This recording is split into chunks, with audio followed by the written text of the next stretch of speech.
Bismillahirrahmanirrahim. Assalamualaikum warahmatullahi wabarakatuh. Alhamdulillahirabbil alamin. Allahumma shalli ala sayyidina Muhammadin wa ala alihi wa sahbihi ajma'in. Amma ba'd. Bersyukur kepada Allah Subhanahu wa taala yang telah masih memberikan kepada kita berbagai macam nikmat yang tiada terhingga.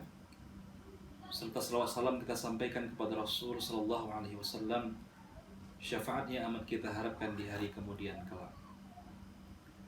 Pada kesempatan yang berbahagia ini kembali bersama kami bicarakan satu tema yang berkaitan dengan ikhlas.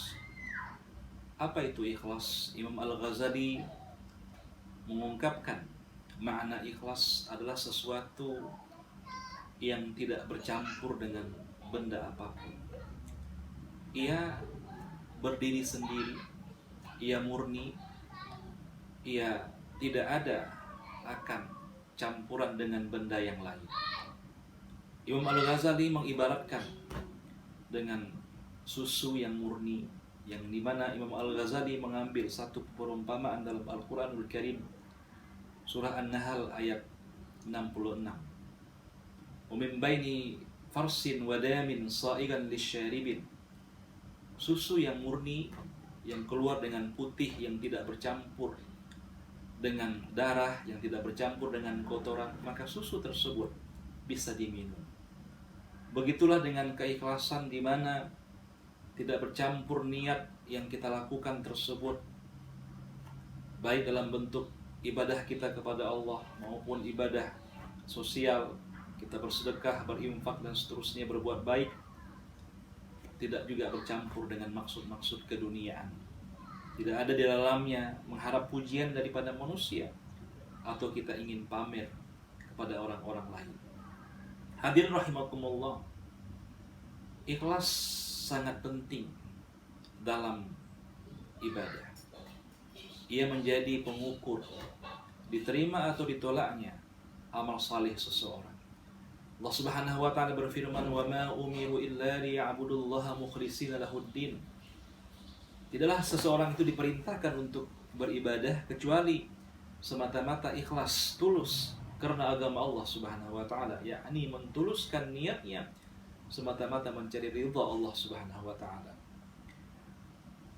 Ada 4 karakteristik orang yang disebut sebagai al-mukhlasin, orang-orang yang ikhlas.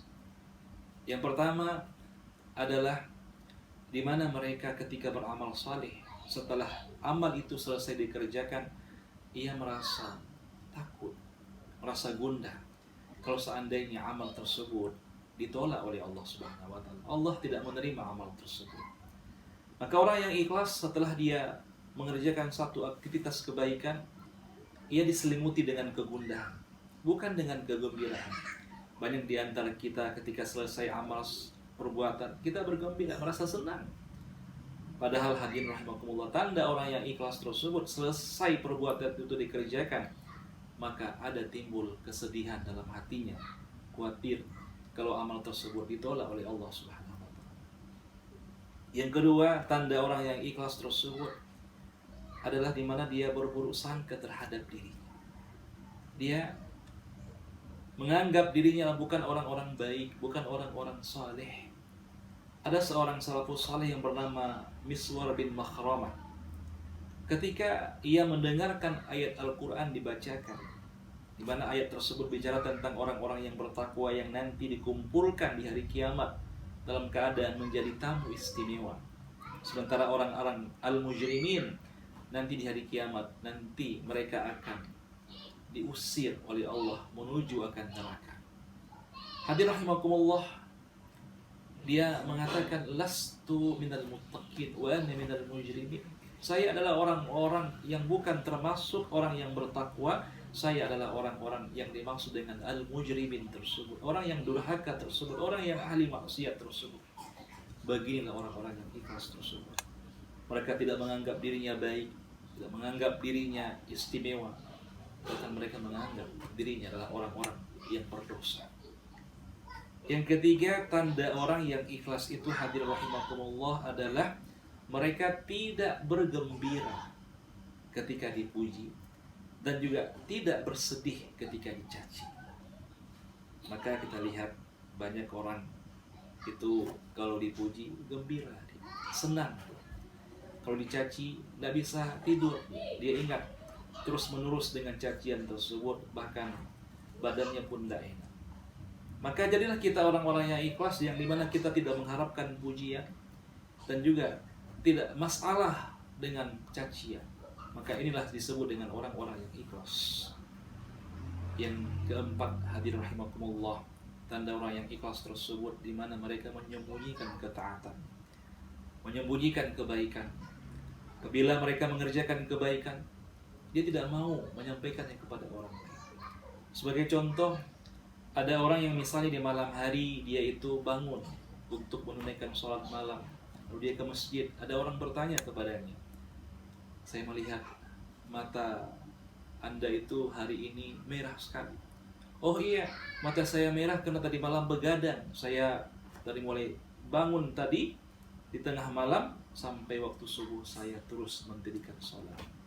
Ini hadirin rahimakumullah tentunya dapat melenyapkan akan amal saleh kita. Begitu juga orang yang di siang Ramadan, mungkin di siang hari nampak lemas badannya. Ditanya, kenapa kamu lemas? Saya sedang berpuasa. Saya memang selalu rutin berpuasa. Walaupun bukan Ramadan, saya tetap berpuasa. Ini dapat melenyapkan amal. Begitu pula dengan orang yang mungkin hari ini bersedekah, lalu dia publish sedekahnya itu di media sosial.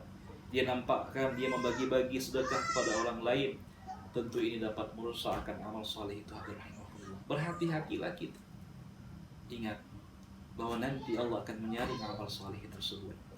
Yang terakhir kali yang disaring tersebut adalah apakah orang tersebut ikhlas atau tidak. Kalau memang tidak ikhlas, maka Allah akan menolak langsung secara mentah-mentah akan amal tersebut, dan dia menjadi orang-orang yang merugi. Wal'iyadzubillah. Demikian yang dapat kami sampaikan. Wabillahi taufiq wal hidayah. Wassalamualaikum warahmatullahi wabarakatuh.